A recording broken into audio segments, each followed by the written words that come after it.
Ya, pemirsa, suara PSI tiba-tiba meledak menjadi lebih dari 3% dan suara Partai Perindo yang hampir tidak ada pergerakan di sistem informasi rekapitulasi atau Sirekap menjadi anomali dalam penghitungan suara pemilu 2024. Dan berikut cuplikan dialog Herjuno Saputra bersama pakar telematika Roy Suryo, Wakil Sekretaris Jenderal DPP Partai Solidaritas Indonesia Michael Gorbachev, DOM, pengamat politik Pangi Syarwi Caniago, dan Ketua DPP Bidang Politik Partai Perindo Yusuf Lakaseng.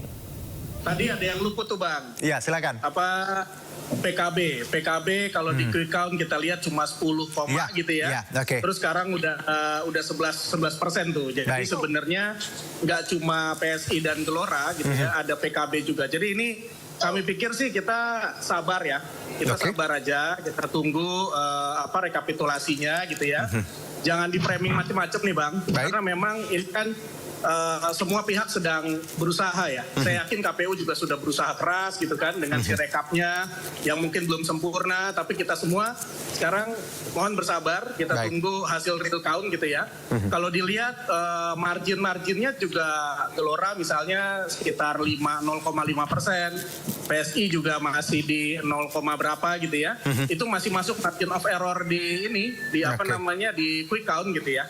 Itu biasa sih menurut saya gitu.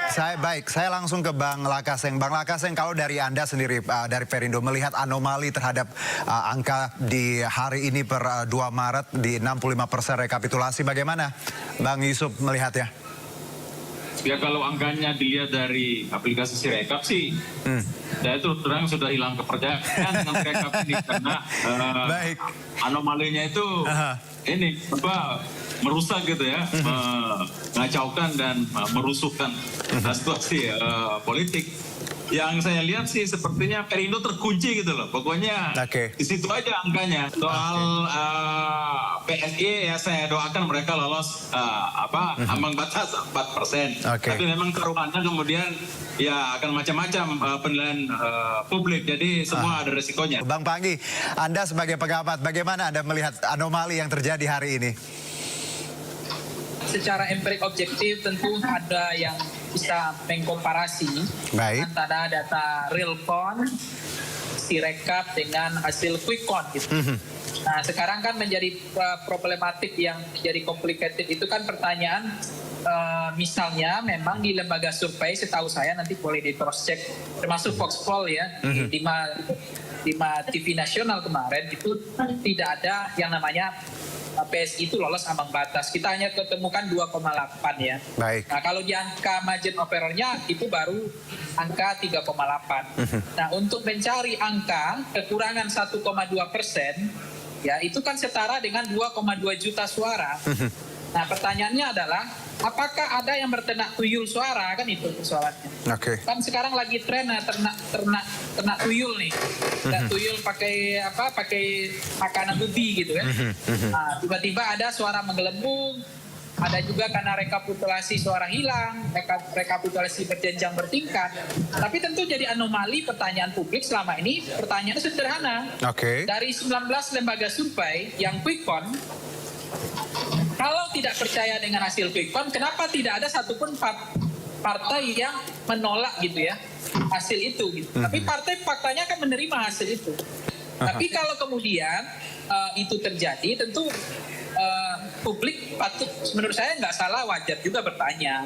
Kok bisa dua angka yang sebesar itu tiba-tiba kalau nanti ujung lagunya PSI misalnya lolos misalnya 4% misalnya 4,1 atau 4%, yang 2,2 juta atau 2,5 juta itu dari mana, kan itu nanti akan dibuktikan lewat pembuktiannya 3 hal. Pertama adalah lewat C1 plano.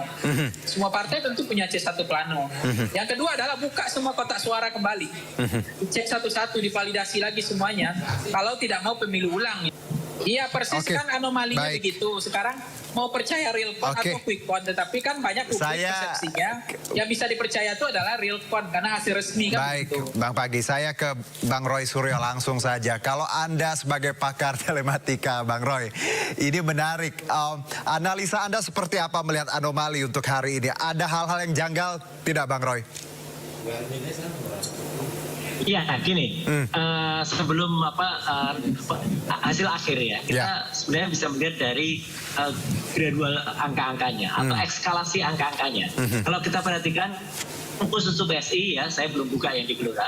Itu misalnya tanggal 15 Februari angkanya adalah 2,68%. Untuk tanggal 1 Maret itu sudah 3,02%, ya, dan terakhir adalah 3,12%. Nah, khusus pada tanggal 1 Maret itu jam 10 pagi itu angkanya adalah 2.319.968. Itu 3,03. Sore harinya jam 4 sore itu 2.393.778. Kalau kita melihat itu mungkin biasa akan bisa naik. Nah, menariknya apa? Penambahan angkanya Bang Roy, boleh diulangi? Tadi angkanya adalah 83.000. Ini berasal dari berapa? 340. Ini hanya dari 10 TPS. Dari sini aja udah kelihatan. 83.340 dibagi 10 TPS itu berarti 1 TPS berapa angkanya?